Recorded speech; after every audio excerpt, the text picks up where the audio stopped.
When you think of assessments in education, you probably think of what we call summative assessments. These are things like tests and quizzes that occur at the end of some learning process to see whether or not you learned the material by some deadline. And you take the assessment, you find out if you passed or failed, and you move forward either way. But wouldn't it be great to find out while you're learning if you're learning the material well enough? That's where formative assessment comes in. Formative assessment is assessment while you're learning some new material. And it's really powerful because it more authentically mimics the way we learn in the real world. When you're learning to walk or talk, what you're really doing is trying lots of things every single minute and getting immediate feedback on whether or not you did it correctly. That's formative assessment. It's assessment while you're trying to learn something. So formative assessment is very powerful, and I would say it's universally a good idea.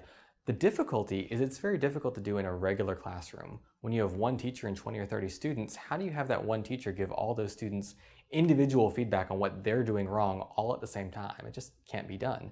And in a college classroom, it's even more difficult. You have one professor and 200 or 300 students. How can they give 200 students feedback all at the same time? It's just not possible. That's why we talk about this in an educational technology class. Educational technology can help us with that.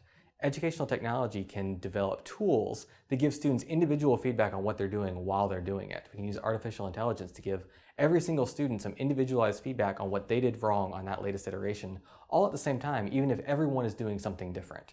So that's why we talk about it in this class. So in this lesson, we'll talk about what formative assessment is, why it's powerful, and how we can develop educational technologies that help facilitate it.